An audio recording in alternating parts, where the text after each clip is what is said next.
First, what did you see on the film that you either liked or you need to improve? And then how important is that for team morale to get everybody some playing time in a game like that?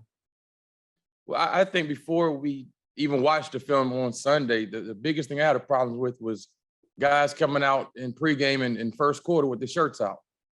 And we talk about this is the way we're going to do things and the way we're going to dress, and everybody's going to be uniform. And we come out and guys are dressed in all sorts of stuff. And we hadn't done that the last 3 weeks, so we were out of character. And we played like that. We looked sloppy and played sloppy.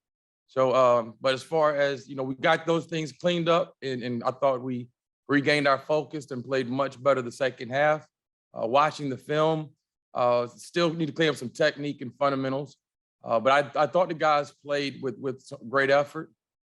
We had to clean up our run defense. I thought we gave up a little too much and had some poor run fits early on. And as far as the morale, the guys are in a good place. It's good to be 4-0. And, when you have opportunity to let these young guys get out there and play, we played a whole lot of guys. I think just about everybody played. So guys were really bouncing around and feeling good about themselves yesterday. Were there any individual efforts that you wanted to point out that you saw and that you liked? We had two, Teron Williams, our left tackle, true freshman, had an opportunity to get his first collegiate start. And Noah did also. And at left guard, we had a couple of guys that were down. So it was good for those guys to be able to get in there and play well. I was really excited. And then you look out there at one point in time, we had all true freshmen at the offensive line.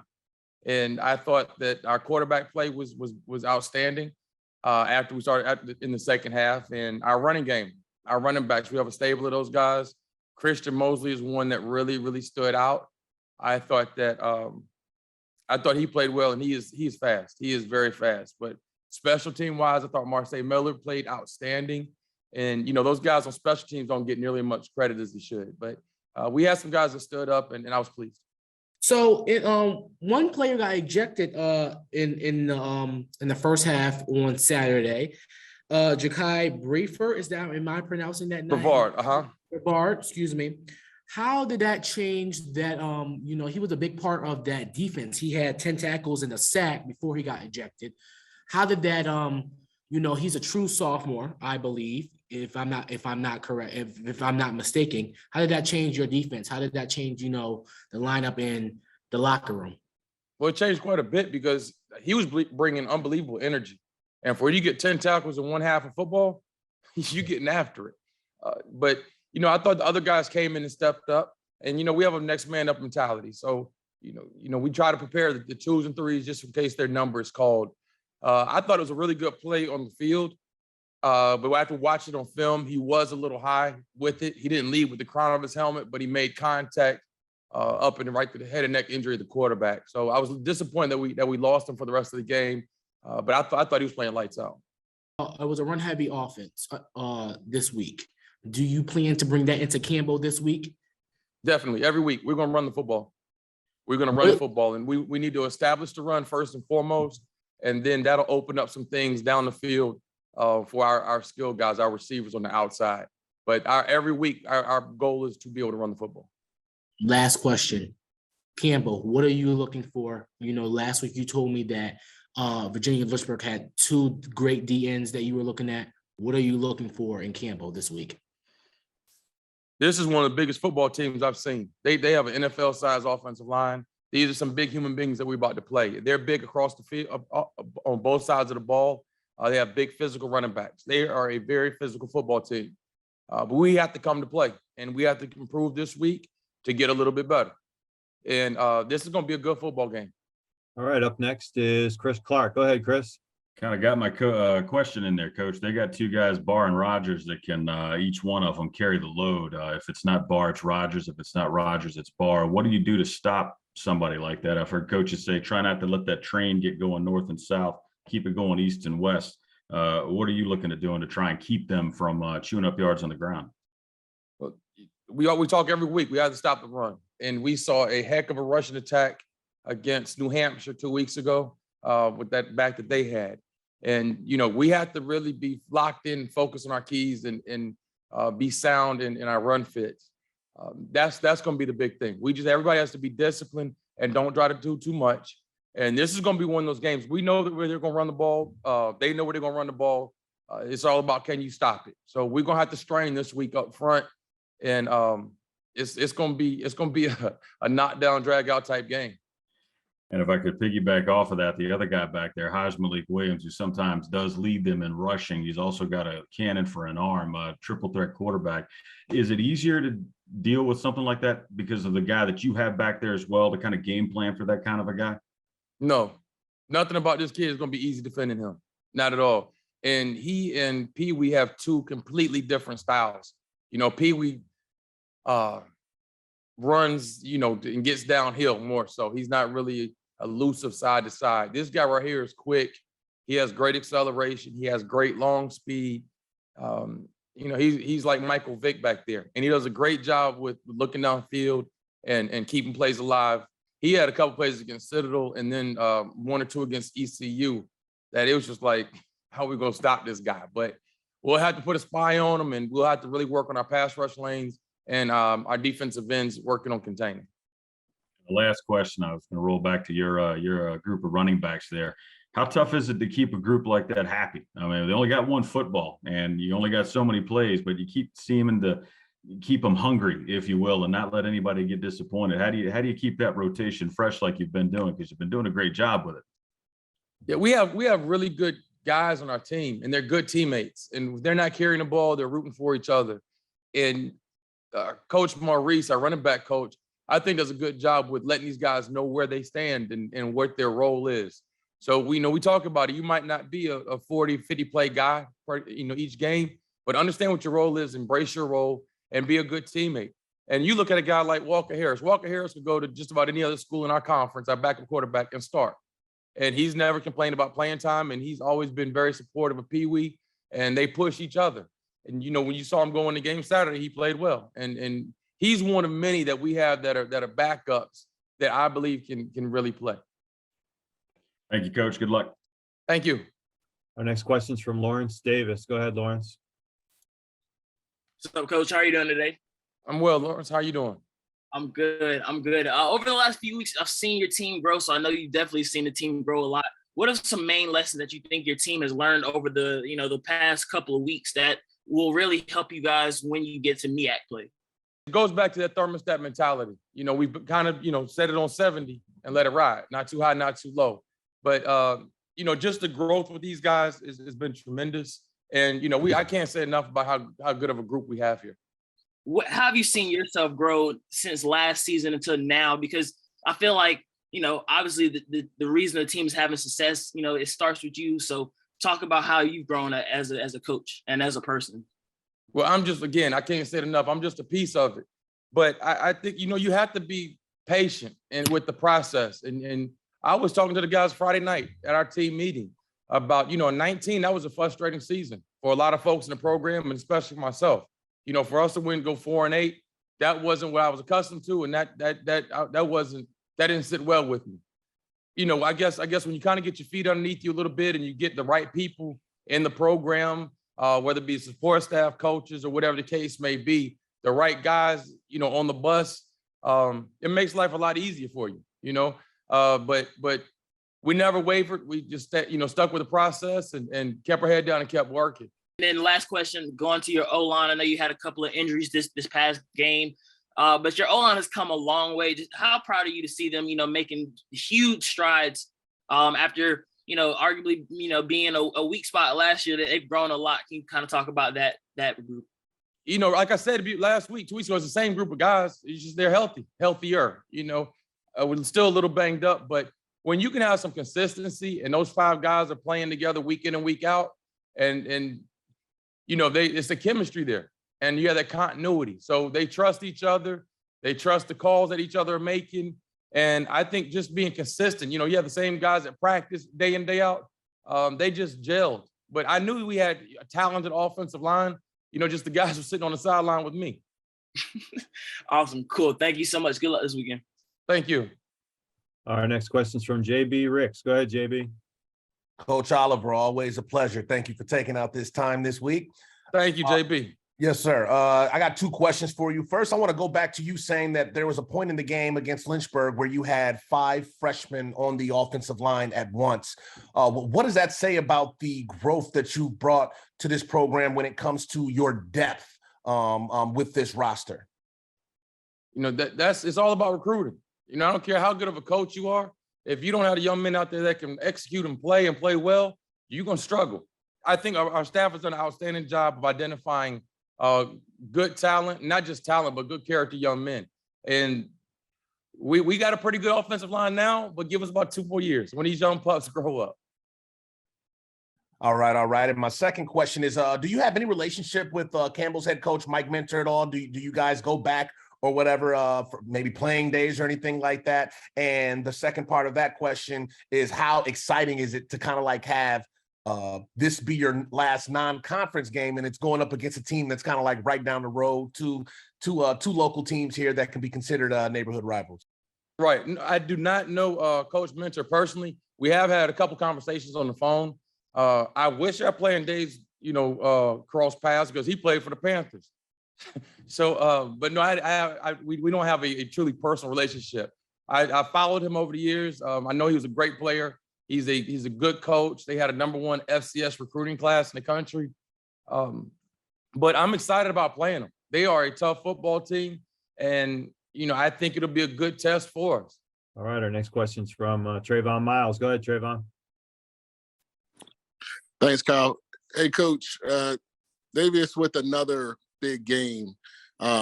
We expected him to have a big year, but he just almost like every single week we're seeing him do amazing things. Is there anything that he's doing that's surprising you, and how do you describe his impact for your team and what he's doing so far? Well, Davis has to take care of the football. We turned the ball over too many times this past weekend, which was a concern. But he's improved tremendously, and the game has started to slow down for him, because I think it's the preparation that goes into it. He has a good feel about what the defenses are going to give us, and he's patient. But it starts up front. When you can run the football the way we've been running the football, and people have to stack the box, load the box with extra defenders, when they get that extra number in the box, that's when we can take advantage with people's secondaries. Because I think we have an extremely talented receiving core, and when folks want to play man-to-man against us, we've had opportunity to make them pay. But it starts up front with the O-line. As they go, when our run game goes, so does Pee Wee. All right, Coach, we talked a lot about offense. Haven't talked a lot about the defense. Can you talk about their play so far? They forced some turnovers this weekend and have been really doing a good job on that run defense. Yeah, I believe we held them to 50-some yards rushing.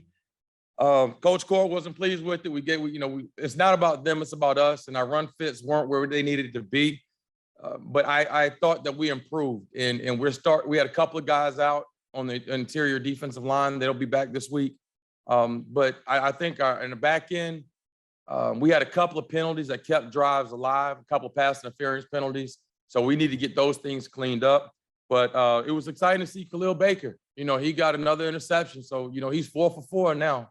And he's been playing well. Marvin Reed got an interception and then fumbled it. But we did turn some folks over. This is the first game I've seen 2 defensive linemen get interceptions in the same game. So I think we had one and they had one. But the defense is playing well and they've improved. We still need to continue to I think be a little bit more consistent. And didn't like those scores we gave up down there in the red zone. But we're getting better. So you had, as you mentioned, you had 2 defensive players after interceptions. They fumbled. You're going to do some ball security drills with the defensive backs and defensive linemen this week? Yeah, we're going to have to. The way we've been catching them, man, we're going to have to. And we preached it. And, as a matter of fact, I just talked to Marvin Reed on Thursday about it at practice, ball security. But, you talk about things, but you got to do a little bit more than talking about it. So I guess that would be something that we have to try to work on in pre-practice. Colby Warrior had an interception also in the game. How did this, moment, give momentum to your offense, who, what didn't play the way that we're used to, in the passing game, You said that Davius had two interceptions. How did that give momentum, the leverage to the offense? Definitely. And whenever you can turn people over and we can shorten the field, it's a lot easier to go 40 yards and score as opposed to, having to drive the length of the field. So we preach all the time about, takeaways, turning the ball over just as much as we do about ball security and taking care of the football on offense. But, the offense does feed off the defense and the energy and vice versa. So it's good to see, defense make a play, the offense cheering them on and go out there and put some points on the board. And Coach, coming right behind you is going to be one of our redshirt senior offensive linemen, Robert Mitchell. If you could just talk about Robert and what he's meant to the program. Yes, Rob has grown tremendously, improved tremendously. He's the leader of the offensive line, and he got the game ball, player of the game, offensive player of the game this past week. Very rarely do the big guys get player of the games. It's always a quarterback or one of those skill guys. But his leadership has grown tremendously, and for him to put those guys, the big guys up front on his back, and we challenged them, and it said, guys, as you all go, we go. And I think that they've taken to that and have played well thus far. But Rob and the boys going to have to play really well this weekend. If you could just open up with some remarks about the game on Saturday, and congratulations on receiving the game ball. That had to be quite a moment for you. What was that like? Oh, it's cool. Usually it's like Pee Wee or one of the running backs or receivers. So it was like, I feel like it was an honor. Finally, on the offensive lineman getting the recognition that we deserve. I feel like every week one of us can get it, but it's like cool if one of us finally getting it. And just talk about the team's performance overall on Saturday. Yeah, Coach told us before the game that the game was on the O-line, that we was going to run the ball a lot, try to protect Pee Wee. So we pride ourselves on running the ball. We got a lot of good running backs that we know that we get moving on the D-line and linebackers, they're going to make something happen. So we went out there and we played hard, and they made it happen. Congratulations on being a player of the game. Well deserved. You guys allowed the Eagles to rush for over 200 yards. How do you feel about that, being the leader of the O-line? Yeah, as the O-line, we pride ourselves on running the ball. We pride ourselves on playing physical every week. We know that we can run the ball. We know who we are. We know we play physical. We pride ourselves on playing physical. It's like a competition thing. We go out there, we compete on how many pancakes we're going to get. Who's going to get the most pancakes every week, and we pride ourselves on running the ball. Do you put syrup on your pancakes with that? Yeah, a whole lot. Lineman to lineman talk. There's another question. Coach Oliver, just before you came on, was saying that Campbell has some big guys up front. What are you looking for, and you ready to get physical up front this week versus Campbell? Like I said before, we pride ourselves on playing physical. It don't matter who we play. We prepare the same way for everybody we play. We're going to go out there and work hard every week during practice, and the way we practice, it prepares us for the game. All right. Our next question is from Chris Clark. Go ahead, Chris. Hey, first of all, great job last week. You kind of hit on what I was going to ask you about with the practices being physical, because I've seen you guys get after it. Yes, sir. But how much do you guys feed off each other when you get out there? First of all, when you know you're going to run the football, and I know you guys love it when you get to run it instead of dropping back and taking abuse pass blocking, but how much do you guys love running it, number one, and how much does that give you guys the energy to feed off of that when you're successful in the game? We love it. We feel like us running the ball is like our coaches having confidence in us, and we love that our coaches have confidence in us because we're a real confident group. I feel like us five up front, we feed off each other's energy. One get a pancake, we let each other know so the other ones know he got to go get one next. I was gonna say, do you guys have like little bottles of syrup you give out for those, or is there some kind of an award? We don't. We should though. I think we should. We gotta get something out there. We got to start NIL deal with something. Come on now, we got to get that going. We'll work that out. The next thing I wanted to ask you about was the momentum from the wins that you guys keep building and banking. I mean, it's one thing to get a couple, but to be rolling like you guys are, what's the confidence level like on the team, especially when you guys are the linchpin of this up front? Heading in, week to week, it seems like it's just building momentum, snowball style. Yeah, like before the season started, we knew like the personnel we had, we knew that we were going to be a good team. It was all about confidence and trusting each other. I feel like years past, we wasn't really confident, but we had the players. This year, we know who we are, and coaches believe in us. So it's like the more we win, the more confidence we get. It just keeps going every week. And just a personal question here. No, don't get in trouble with us now. You Yeah. feel better with Davius throws for 250, 300, or when you guys rush for 100 plus? Rush.